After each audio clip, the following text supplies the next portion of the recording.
क्योंकि बेगूसराय के दुलारे और प्यारे कवि हैं।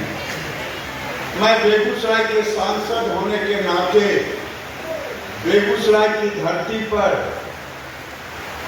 नाम लिए बगैर मैं अपने कवियों का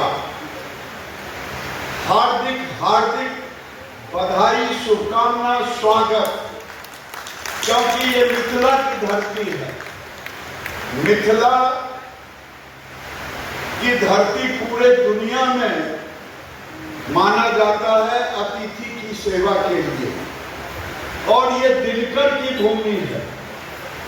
दिनकर की भूमि कहते ही बेगूसराय के लोगों का ही नहीं, बल्कि पूरे देश के जो साहित्य के जगत के लोग हैं वो स्वाभाविक रूप से दिनकर का सम्मान करते हैं। मैंने देखा है रिफाइनरी के कवि सम्मेलन में किस ढंग से इन्होंने शब्दों का शिल्पकार के रूप में, और मैं ये जरूर कहूंगा देश के जितने आंदोलन हुए हैं उसमें अगर किसी की मुख्य भूमिका रही है तो वो कवियों का रहा।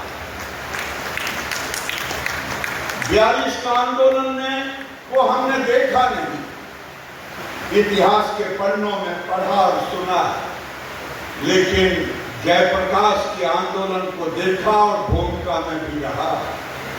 मैंने नागार्जुन की कविता को देखा, मैंने धर्मवीर भारती जो धर्म युग के एक बड़े, और उन्होंने कहा था जब जयप्रकाश नारायण निकल गए थे, उन्होंने कहा था खलक खुदा की हुक्म शहर कोतवाल की, हर खासो आम को आगाह किया जाता है। एक 70 साल का बूढ़ा सच कहने के लिए सड़क पर निकल पड़ा। ये धर्मवीर भारती ने लोगों को जगाने का काम किया था। कविता केवल मनोरंजन का साधन नहीं होता, कविता समाज की पीड़ा को, अनछुए पहलुओं को अपनी वाणी से, अपने उद्गार से वो समाज तक ले जाने का काम करते हैं। मैं दैनिक जागरण के पूरे परिवार को धन्यवाद देता हूं कि आप केवल कवि सम्मेलन नहीं कराते, बल्कि आप लोगों की भावना की बात। वैसे तो कवि सम्मेलन में खाकी और खादी को आना ही नहीं चाहिए,